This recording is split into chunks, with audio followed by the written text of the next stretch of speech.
Jadi ini menjadi aturan kita. Kemudian ada peraturan nomor 16 tentang pelaksanaan Undang-Undang nomor 28 tahun 2002 dan peraturan pemerintah nomor 21 tentang penyelenggaraan penataan ruang itu sendiri, serta peraturan pemerintah nomor 22 ini lebih ke pengelolaan terhadap lingkungan hidup.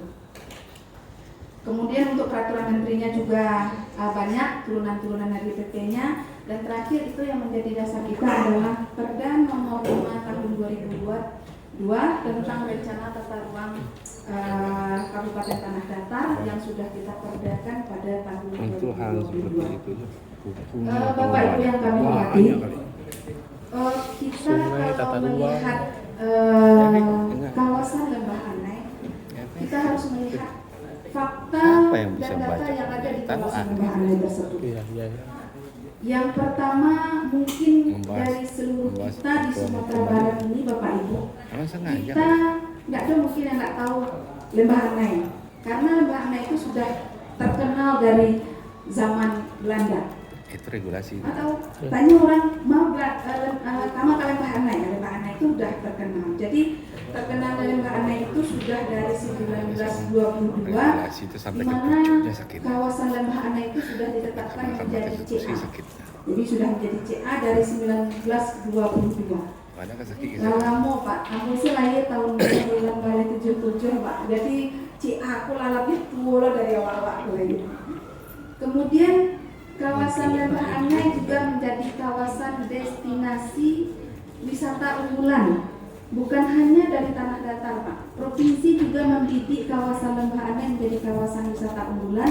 Mungkin dari salah satu kita juga pernah rapat ya, Pak Eng. Mungkin Pak Eng pernah rapat ya Pak Eng dengan pariwisata kita di Lembah Anai, bahwa kawasan Lembah Anai itu merupakan salah satu kawasan unggulan pariwisata. Kemudian yang ketiga, kawasan Lembah Anai ini juga sudah ditetapkan sebagai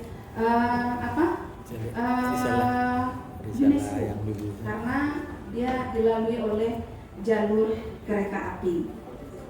Bapak Ibu, bukan hanya potensi saja yang harus kita ketahui, tentu kita juga harus melihat kendala apa yang ada di Lembah Anai tersebut. Jadi berdasarkan hasil kajian rencana atau RPB dari BPBD Kabupaten Tanah Datar, itu kita dapat melihat bahwa kawasan Lembah Anai itu untuk resiko bencana banjirnya itu dia berada pada posisi sedang dan sangat tinggi. Jadi ada titik-titiknya Bapak Ibu, mungkin karena saya tidak ada itu, yaitu yang bertitik-titik merah itu dia potensi banjirnya sangat tinggi. Kemudian ada resiko kebakaran hutan. Kebakaran hutannya sangat rendah dan tinggi. Kemudian ada resiko banjir bandang. Banjir bandangnya itu sedang sampai sangat tinggi. Kemudian yang mungkin dari 6 gambar ini yang perlu kita cermati itu adalah longsor. Karena hampir dari semua kawasan di Lembah Anai itu dia berwarna merah. Jadi longsorannya itu sangat tinggi. Itu untuk gambar yang keempat dari atas itu sebelah kanan itu berwarna merah, longsorannya sangat tinggi. Kemudian kalau untuk resiko gempa Bapak Ibu, bukan hanya Lembah Anai saja, tetapi Sumatera Barat itu dia masuk ke rank resiko 5. Jadi memang sudah sangat tinggi. Jadi bukan hanya Lembah Anai saja. Kemudian ada resiko letusan gunung api Bapak Ibu. Jadi karena Tandike itu dia aktif, kemudian tapi yang menjadi ring 3 dari Tandike itu yang di Tumpu Pergede, di yang namanya itu yang menjual pergedel itu Pak. Nah itu yang masuk, dia masuk ke ring 3 dari resiko letusan api Gunung Tandike. Kemudian Bapak Ibu yang perlu kita cermati juga, berdasarkan analisis SKL kestabilan lereng kawasan Lembah Anai itu kestabilan lerengnya sangat rendah. Maka karena lerengnya rendah, rawan untuk longsor. Kemudian berdasarkan SKL kemudahan dikerjakan dia sangat rendah atau kemudahan dikerjakannya sangat rendah. Jadi ini untuk resiko bencana untuk kawasan lembah Anai. Kemudian kita lihat Bapak Ibu terkait dengan penataan ruang di kawasan lembah Anai. Karena yang menjadi acuan kita selain dari dari ketentuan atau peraturan sektor yang ada di kawasan lembah Anai, yang menjadi acuan pengendalian pemanfaatan ruang kita tentunya adalah rencana pola ruang dari RT RW Kabupaten Tanah Datar itu sendiri.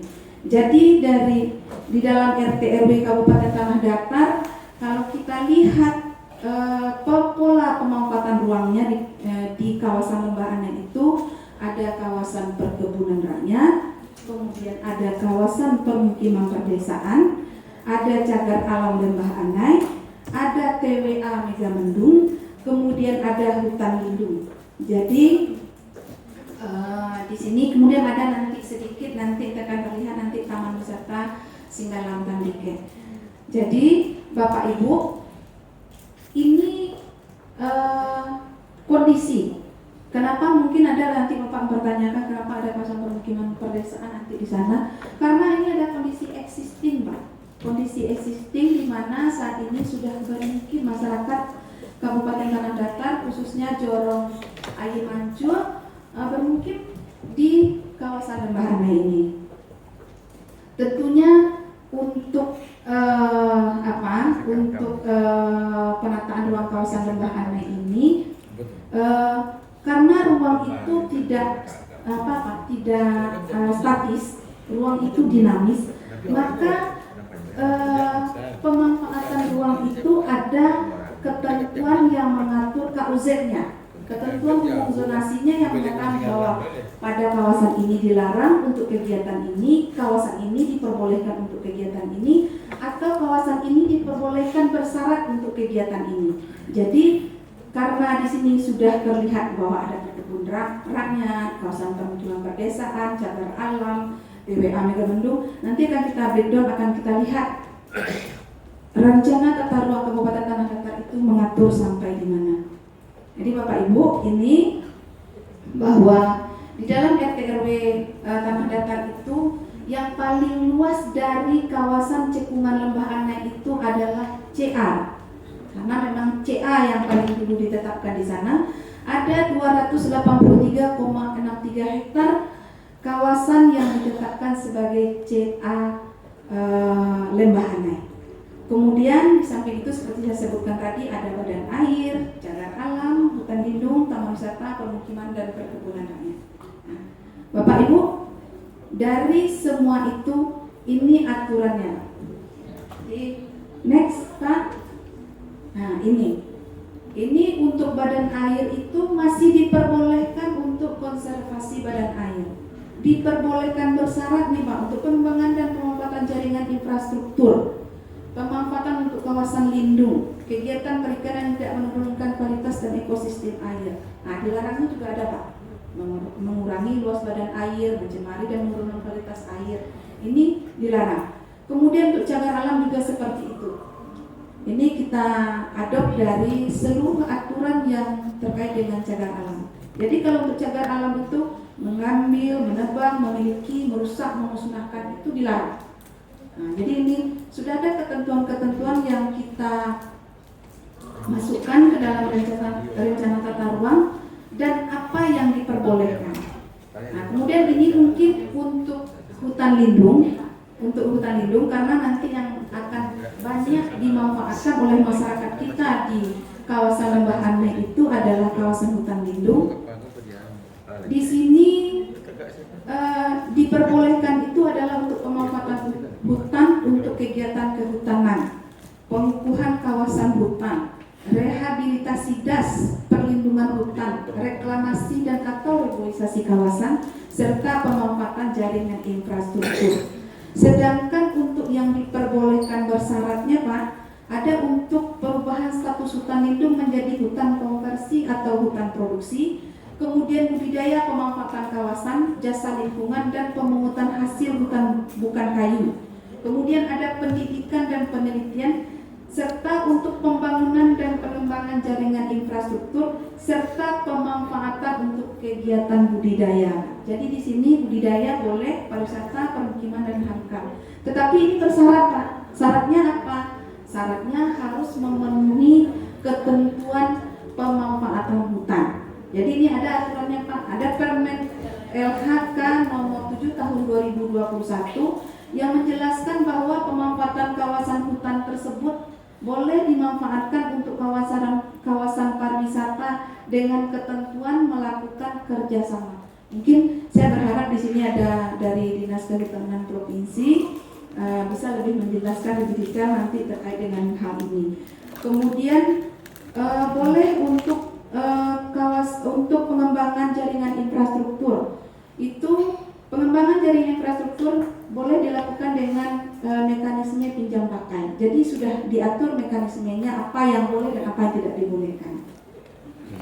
Kalau untuk Bapak Ibu, kalau untuk taman wisata mungkin ini sudah aman, sudah diserahkan ke BKSDA karena BKSDA sudah membuatkan blok-plannya, kemudian sudah akan menuju untuk penentuan pemanfaatannya yang 10% yang mana itu sudah nanti akan diselesaikan oleh BKSDA.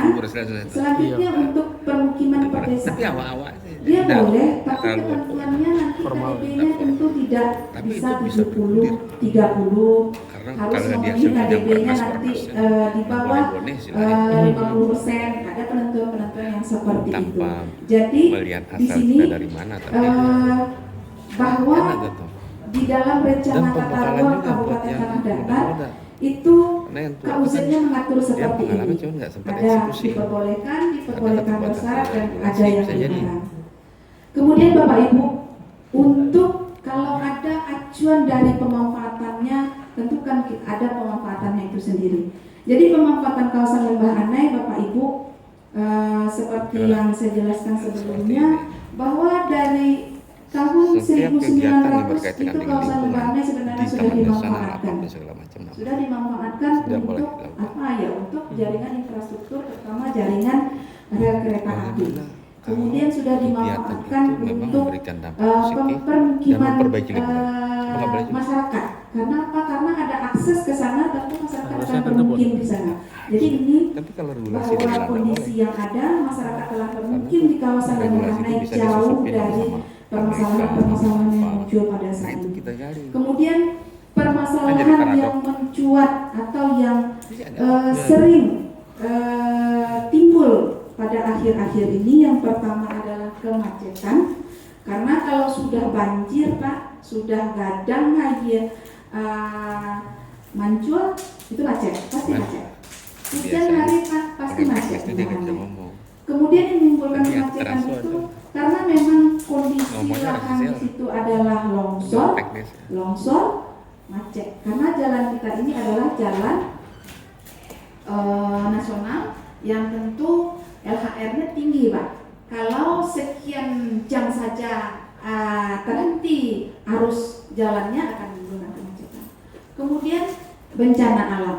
Terakhir 21 Februari 2023 banjir bandang yang menghantam kawasan lembah anai. Alhamdulillah pada saat itu tidak ada korban jiwa, tetapi memiliki daya rusak terhadap kawasan tersebut. Kemudian next, selanjutnya ini permasalahan kawasan lembah anai, Pak. Ini kami ambil dari batas Kota Padang Panjang sampai ke batas Padang Pariaman. Kalau sesuai dengan Permen PU 28 2015 itu sempadan sungai di sana itu 100 meter. Ini sudah kami buffer bahwa sempadannya itu sudah dari hutan yang di pinggir sebelahnya, Pak, ke hutan yang di pinggir sebelahnya lagi. Ini sempadan sesuai dengan Permen PU 28 tahun 2015. Dan BWS sendiri juga sudah memberikan surat ke Hidayat bahwa sempadan Sungai Batang Anai ini adalah 100 meter. Itu berdasarkan surat. Tetapi dari hasil pertemuan kita yang terakhir di Batu Sangkar pada waktu itu, BWS menyatakan bahwa mereka belum mengeluarkan ketentuan terkait dengan sempadan. Bahkan sempadan Danau Singkarak saja baru dalam proses penetapan pada tahun ini. Nah, sekarang mereka juga lagi rapat di Emersia Batu Sangkar untuk penetapan kawasan sempadan Danau Singkarak. Jadi sempadan Batangan belum ditetapkan, tetapi suratnya ke Hidayah sudah memberikan bahwa itu adalah 100 meter. Kemudian next, permasalahan selanjutnya nih Pak, yang sedang kita bahas hari ini, bahwa ada pembangunan baru di situ, pembangunan masjid, pembangunan sakapa, kemudian ada pembangunan rencana rest area yang akan dilakukan oleh Bapak Ali Usman Soeb. Jadi ini itunya.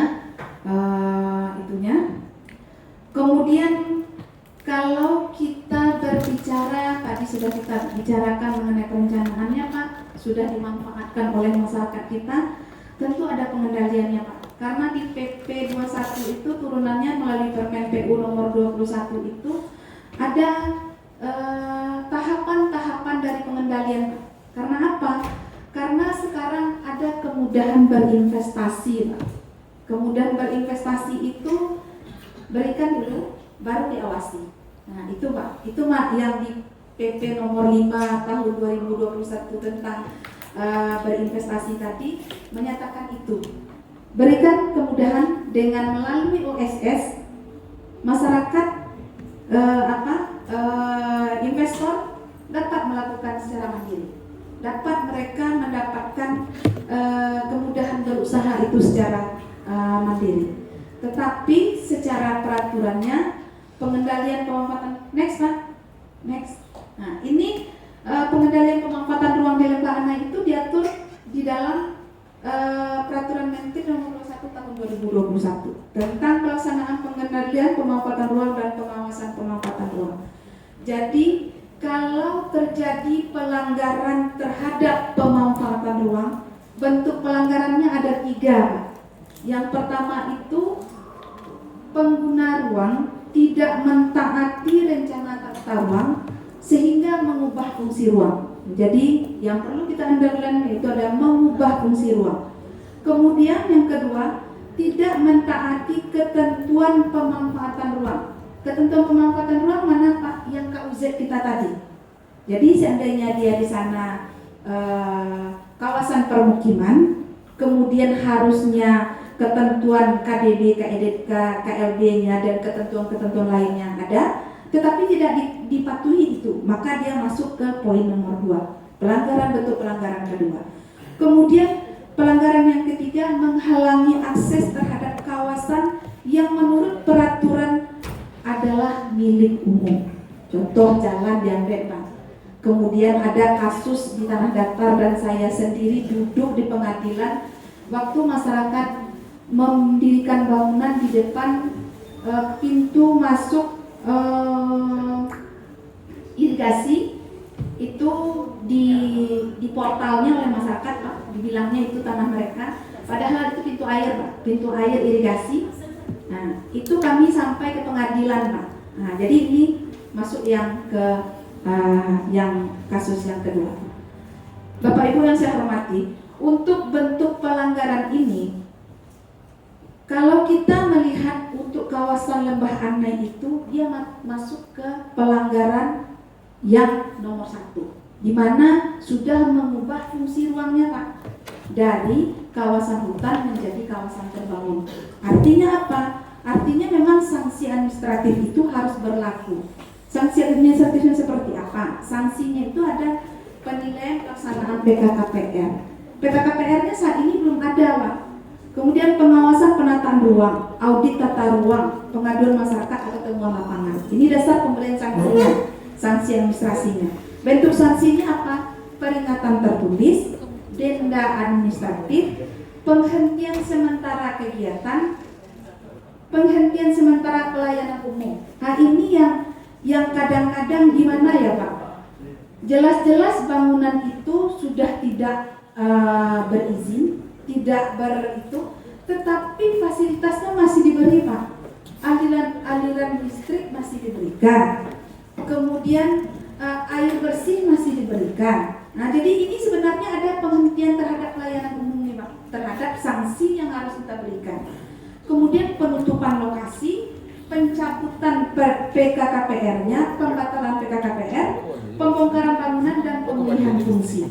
Jadi ini bentuk sanksinya Pak. Jadi sanksi administratif itu dia rangkaian, bukan hanya peringatan tertulis habis itu habis, bukan seperti itu. Jadi memang ada denda administratif, setelah itu ada penghentian. Jadi ini bentuk-bentuk dari sanksi yang akan kita berikan kalau kita memang sepakat untuk memberikan sanksi administratif. Kemudian Bapak Ibu yang kami hormati, karena dia bentuk pelanggarannya adalah tidak mentaati RTR sehingga mengubah fungsi ruang, itu bentuk dasar pemberian sanksinya Pak, tidak boleh temuan lapangan Pak.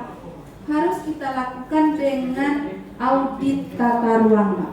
Nah ini yang masih menjadi dilema, bukan hanya di Kabupaten Tanah Datar, masih menjadi dilema untuk Provinsi Sumatera Barat. Sumbar saja belum punya tim audit Pak. Kalau Sumbar dia harus dengan SK Gubernur ditetapkan tim audit tata ruangnya itu. Kemudian kalau untuk kabupaten kota harus dengan SK Bupati Wali Kota. Kemudian kalau kita melakukan audit, itu yang akan kita audit harus kita SK-kan dulu.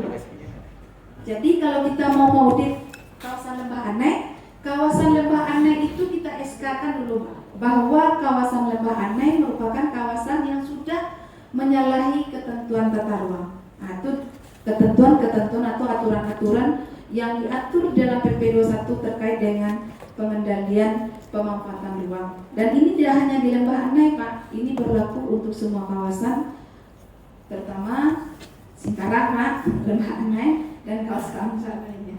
Kalau saya untuk Singkarak juga sudah dengan KPK kemarin. Kemudian meskipun aturan sudah ada, tentu kita sebagai aparat pemerintah, sebagai fasilitator dari dari masyarakat dan pemerintah itu sendiri sudah melakukan berbagai upaya. Jangankan mungkin tadi kita menyatakan tim auditnya belum ada, tetapi meskipun tim audit belum ada, Pemkab Tanah Datar, provinsi, bisa jadi pusat juga sudah melakukan berbagai kegiatan yang terkait dengan pengendalian atau pemanfaatan ruang di kawasan lembah ini. Yang pertama itu Pak, pada tahun 2016 ini sudah menjadi target dari audit tata ruang Kementerian ATR BPR Pak. Sudah pasang pelang Pak, pelangnya warna merah.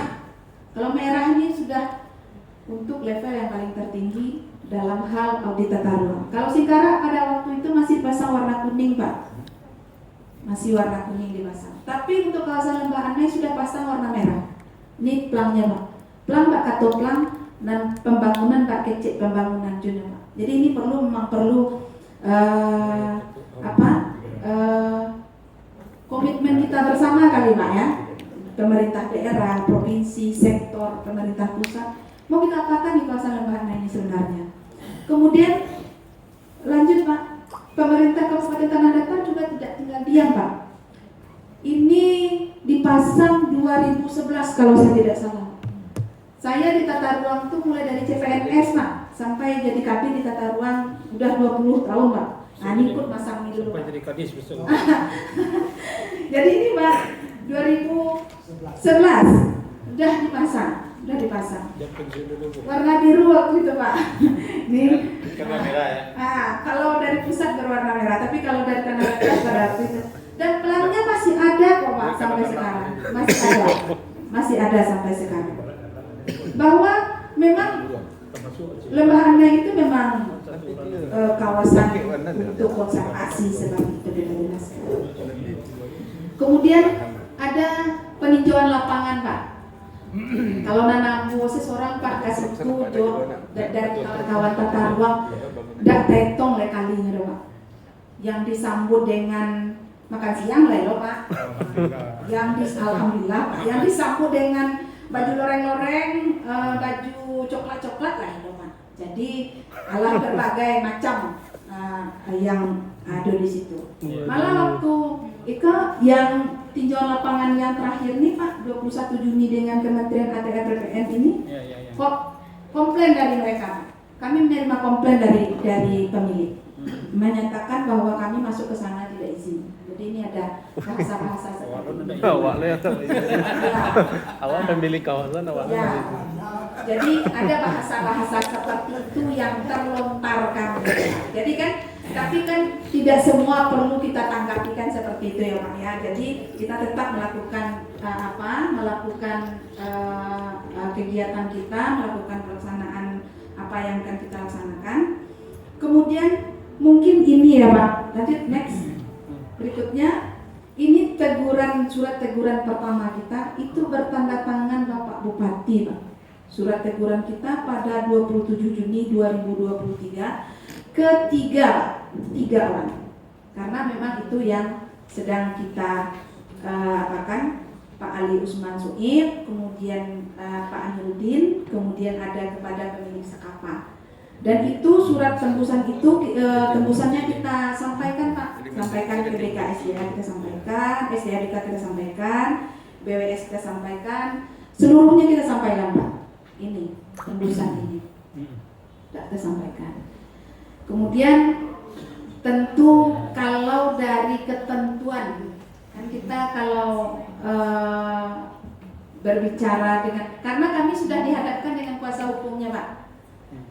Pemkab Tanah Datar itu sudah dihadapkan dengan kuasa hukumnya. Jadi kalau kita berbicara dengan mereka pada saat ini Pak, kita memang harus jelas-jelas. Ini ini aturannya. Ini kita melakukan ini sebabnya. Jelas-jelas, harus jelas-jelas seperti itu. Jadi untuk untuk yang peringatan tertulis 2 itu kita mintakan lagi Pak.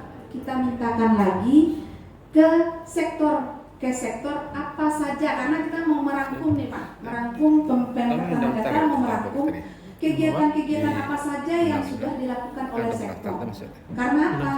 Karena aturan sektor masih berlaku di sana. Oh iya. Jadi mungkin nanti kami sampaikan. Ini kemudian yang selanjutnya pengendalian kita lakukan Pak.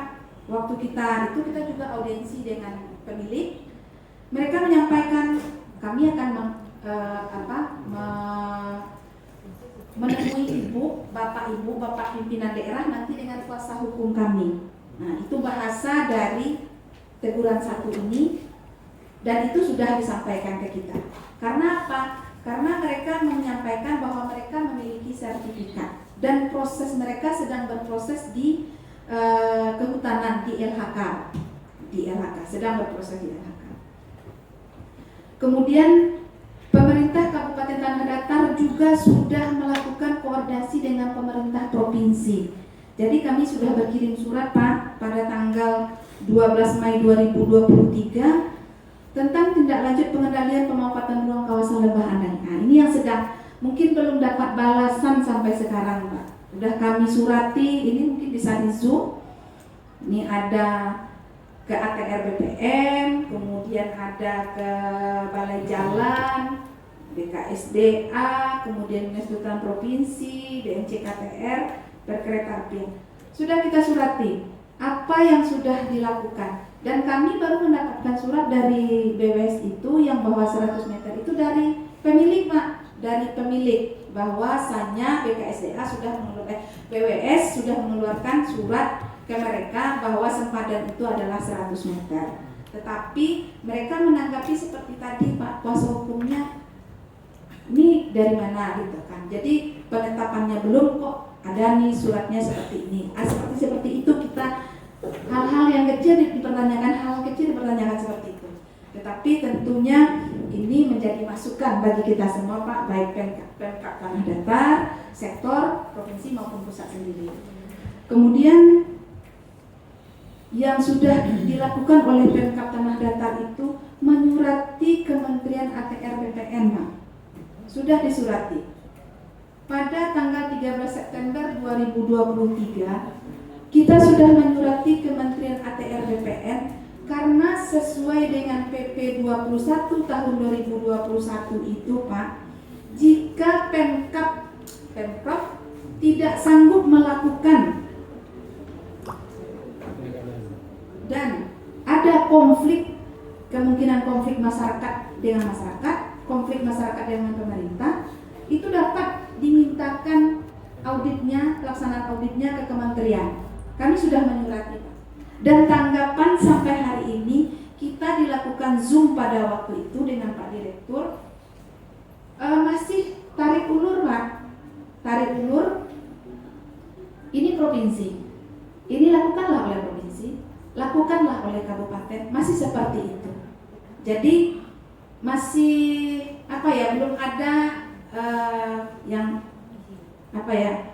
komitmennya yang jelas. Ini mau kita apakan sebenarnya, belum ada.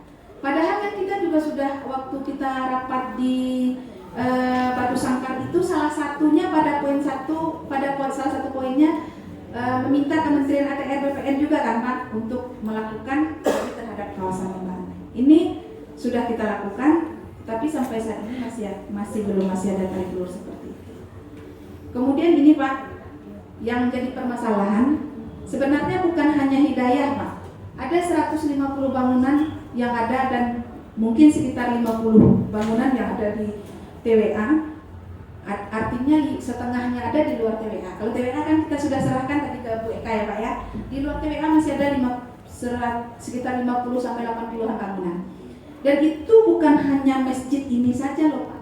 Di ujung jembatan itu malah ada permukiman Pak. Permukiman yang kondisinya itu kalau Bapak lihat yang kuning itu dia di pola ruang kita, dia itu kawasan permukiman perdesaan. Memang sudah kita keluarkan permukiman perdesaan. Tapi tidak berhimpitan dengan yang spidol merah itu Pak. Yang itu adalah kondisi tanah yang di SHM. Sertifikat hak miliknya yang warna merah Pak. Yang pola ruang kita yang warna mungkin didegradasi itu ada warna hijau, warna kuning. Yang hijau itu hutan Pak. Hutan lindung. Jadi yang arah ke ujung dari tikungan itu Pak, di balik rel itu ada permukiman loh Pak. Kalau kita berbicara Lembah Aneh, kita tak bisa berbicara Ali Usman Sulit aja, tidak bisa berbicara masjid saja, tidak bisa berbicara Sakapa saja. Jadi ini ada aturan sektor yang harusnya sektor kehutanan yang harusnya mendahului dari ini. Karena apa? Karena kehutanan itu punya Polhut loh Pak, punya PPNS terkait dengan pengamanan kawasan hutannya. Ini kalau kita berbicara dari sisi tata ruang, masih ada bolongnya Pak, masih ada peluang untuk mereka masuk. Mau diapakan? Boleh pinjam pakai kok. Kalau itu kawasan pariwisata, boleh kok, masih boleh kok kalau infrastruktur kita pinjam pakaikan atau kerjasamakan untuk pariwisata. Jadi kalau dinas kehutanan tentu dia akan lebih memahami harusnya bagaimana, bolehnya seperti apa, harus keluar yang hal-hal seperti itu. Jadi ini sudah jelas nih, banyak sektor. Ini 82 sertifikat keluar dan sudah diganti 2011 kemarin Pak. Sertifikatnya dulu keluarnya 2 Pak. Yang di atas 1, 2, 1, tapi sekarang udah 3. Udah 3 kepemilikan.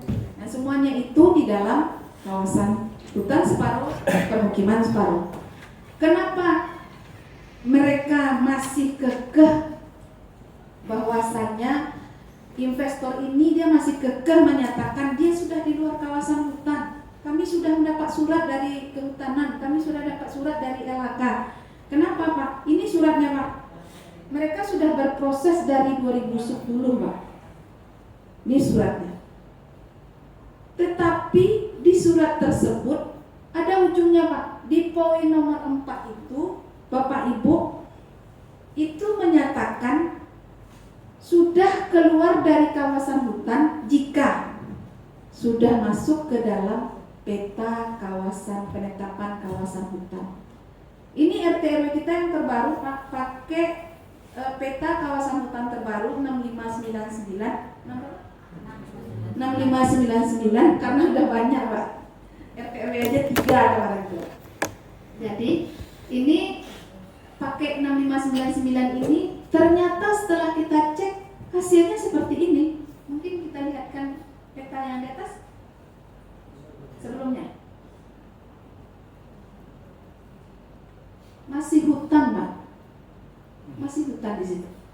Tuh, masih hutan. Dan informasinya Pak, sekarang Dinas Kehutanan Provinsi dan BPKH sedang melakukan trayek batas. Salah satunya yang akan menjadi target trayek batas adalah kawasan di sini. Nah, itu belum keluar hasilnya Pak, dalam proses tahun ini trayek batasnya. Nah, ini Pak, lanjut, next, lanjut lagi. Nah, ini suratnya sudah dikantongi oleh mereka Pak, ada dari Dinas Kehutanan suratnya. Lokasi tanah bukan termasuk ke dalam kawasan hutan dan akan diakomodir dalam peta perkembangan kawasan hutan Provinsi Sumatera Barat. Akan loh Pak, akan. Kalau tata ruang nggak bisa, akan Pak. Sekarang kalau kami keluarkan Pak, kena kami yang mengeluarkan izinnya, mengeluarkan PKKPR-nya Pak. Nggak bisa kami berbicara, ini akan tuh besok kita bicara sekarang. Jadi makanya sampai sekarang perizinan atas 3 bangunan ini memang belum kita keluarkan. Jangankan 3 Pak, semuanya belum ada izin nirwana itu Pak. Kemudian, nah ini dia juga mengantongi Bu dari BWS, ini Bu surat dari BWS bahwasannya sempadan sungai Batanganan ditekan sejauh 100 meter berdasarkan permen. Nah, dasarnya masih permen. Padahal permen harus mengamanatkan Pak, harus penetapan ya Bu ya. Nah ini yang masih dipakai sama kuasa hukumnya Bu, karena kita sudah ketemu dengan kuasa hukumnya. Emang karena orang hukum lah, nansa ketek saja jadi bisa dikembangkan. Panjang Pak, panjang, bisa panjang sama orang tuh. Jadi awak harus dari pemerintahanku harus bertagih-tagih lah gitu kan, menyatakan ya, tidak. Kalau iya seperti apa, tidak seperti apa. Jadi ini menjadi bahasan kita yang mungkin menjadi masukan bagi Bapak dari Dewan Air nanti. Kemudian ini pengendalian pemanfaatan ruang, tentu kami juga melihat apakah di sana sudah ada izin Pak. Ternyata Pak, dari OSS terbit Pak, terbit PKKPR-nya, tapi melalui OSS ini loh Pak, ada NIB-nya, kemudian ada pernyataan mandirinya, ada UMK sesuai ruangnya, kemudian ada SPPL-nya Pak. Dan ini adalah imbas dari kemudian berinvestasi Pak. OSS lewat, keluar semua Pak. SPPL keluar. Keluar, seluruhnya keluar Pak. Nih, ini OSS Pak. PSSI jalan seorang. Masyarakat langsung mendapatkannya Pak. Fitriana. Nah ini yang sebenarnya harus ada lagi tindak lanjutnya, pengawasan namanya Pak. Pengawasan itu ada lagi nanti bentuk lagi tim, bentuk lagi ini, ada lagi mekanismenya Pak. Kalau tidak saya ada 8 berita acaranya untuk pengawasan ini Pak. Nah pengawasan ini Pak, kondisi saya bukannya ini klise nih seperti ini, menyebutkan seperti ini dengan di depan Bapak Dewan Air, tidak. Memang keberpihakan anggaran terhadap tata ruang memang tidak ada Pak. Kenapa? Karena sekarang kita dengan PMK 212 Wiro Sableng itu Pak, dia earmarknya irigasi, jalan. Malah saya sampaikan di sini, kabupaten kota, ada kabupaten kota yang tidak memiliki anggaran untuk rencana tata ruangnya Pak, untuk bidang tata ruangnya. Jadi ini kan menjadi ya, kalau kita berbicaranya sudah menjadi kompleks ya Pak ya, sudah menjadi ini harus begini, bisa ini. Nah, udah seperti itu sepertinya. Tetapi walaupun demikian, tentu kita selaku pemerintahan tetap mencarikan solusi terbaik terhadap pemanfaatan ruang di kawasan Lembahanai ini Pak. Dia presiden Pak Nazar. Kemudian selanjutnya Bapak Ibu, ini pengendaliannya untuk Sakapa Pak. Sakapa tadi tanggapan dari Pak Ali Usman, ini dari Sakapa.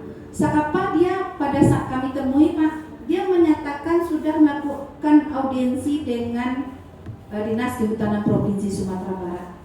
Jadi itulah nyebar colok peraturan kok kali gak apa. Oh ternyata aduh Koma, kalau dapat izin dari Provinsi Sumatera Barat ada peluang untuk memanfaatkan kawasan hutan. Jadi ini yang terjadi di kawasan Lembah Anai. Yang terjadi di kawasan Lembah Anai, bahwasannya sebenarnya memang komitmen kita bersama. Apakah bangunan tersebut akan kita legalkan? Kalau dari tata ruangnya legal, harus penuhi syaratnya Pak, 1, 2, 3, 4, 5, sampai 7 harus. Kalau tidak akan kita legalkan, kita kembalikan fungsinya sesuai dengan pengendalian tadi Pak. Dan terakhir tadi bongkar ya Pak, bongkar.